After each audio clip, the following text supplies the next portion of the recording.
നൂറനാട് ആദിക്കാട്ടുകുളങ്ങരയിൽ രണ്ടാനമ്മയുടെയും പിതാവിന്റെയും ക്രൂരമർദ്ദനത്തിന് ഇരയായ 4ാം ക്ലാസ്സുകാരിയെ വിദ്യാഭ്യാസ മന്ത്രി വി ശിവൻകുട്ടി കുട്ടിയുടെ താമരക്കുളത്തെ ബന്ധുവീട്ടിലെത്തി കണ്ടു.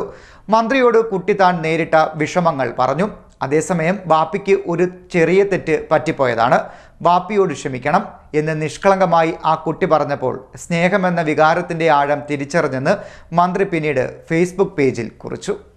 നൂറനാട് ആദിക്കാട്ടുകുളങ്ങരയിൽ രണ്ടാനമ്മയുടെയും പിതാവിന്റെയും ക്രൂരമർദ്ദനത്തിന് ഇരയായ 4ാം ക്ലാസ് വിദ്യാർത്ഥിനിയെ പൊതുവിദ്യാഭ്യാസ വകുപ്പ് മന്ത്രി വി ശിവൻകുട്ടി താമരക്കുളത്തെ കുട്ടിയുടെ ബന്ധുവിന്റെ വീട്ടിലെത്തി കണ്ടു. കുട്ടിയോട് മന്ത്രി വിവരങ്ങൾ ചോദിച്ചറിഞ്ഞു. തനിക്കുണ്ടായ വിഷമതകൾ കുട്ടി മന്ത്രിയുമായി പങ്കുവച്ചു. പിതാവിന് ഒരു തെറ്റുപറ്റിയതാണെന്നും അദ്ദേഹത്തോട് ക്ഷമിക്കണമെന്നും കുട്ടി പറഞ്ഞതായി മന്ത്രി പിന്നീട് ഫേസ്ബുക്ക് പേജിൽ കുറിച്ചു. കുട്ടിക്ക് IAS എടുക്കണമെന്നാണ് ആഗ്രഹമെന്നും മന്ത്രി പറഞ്ഞു. ഇപ്പൊ നമ്മളെ കുട്ടികളൊരു കാര്യമുണ്ട്, അത് ഞാൻ പറയാം. കുട്ടികൾ ഈ കാര്യങ്ങളെല്ലാം തുറന്ന് പറയാൻ തയ്യാറാണ്, എഴുതിയിടാൻ വേണ്ടി തയ്യാറാണ്. അതിനൊക്കെ അവർ നല്ല ധൈര്യമുണ്ട്. ഇന്ന് വർത്തമാന കാലഘട്ടത്തിൽ മാറിക്കൊണ്ടിരിക്കുന്ന സാമൂഹ്യ മാറ്റത്തിൻ്റെ അടിസ്ഥാനത്തിൽ ഈ മോള് തന്നെ നല്ല രസമായിട്ടുള്ള എഴുതിയിരിക്കുന്ന ഒന്ന് രണ്ട് എൻ്റെ ഫേസ്ബുക്കിൽ കൊടുത്തിട്ടുണ്ട്.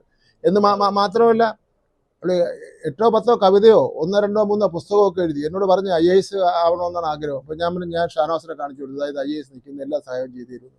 ഒപ്പം കുട്ടി താൻ എഴുതിയ കവിതകളും കഥകളുമൊക്കെ തന്നെ കാണിച്ചുവെന്നും മന്ത്രി പറഞ്ഞു.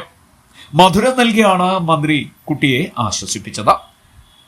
MS അരുൺകുമാർ MLA, മുൻ MP CS Sujatha, block panchayat president Rajani, ജില്ലാ പോലീസ് മേധാവി മോഹനേന്ദ്രൻ, വിദ്യാഭ്യാസ വകുപ്പിലെ ഉദ്യോഗസ്ഥർ, ചെങ്ങന്നൂർ DYSP, CPM നേതാക്കളായ B ബിനു, രാജമ്മ തുടങ്ങിയവരടക്കം നിരവധി പേർ മന്ത്രിയോടൊപ്പം ഉണ്ടായിരുന്നു. രാവിലെ 11 മണിക്ക് CPMന്റെ ചാരുമൂടിലെ പാർട്ടി ഓഫീസിൽ എത്തിയതിനു ശേഷമാണ് മന്ത്രി താമരക്കുളത്തേക്ക് വന്നത്. CD net news, Charummood.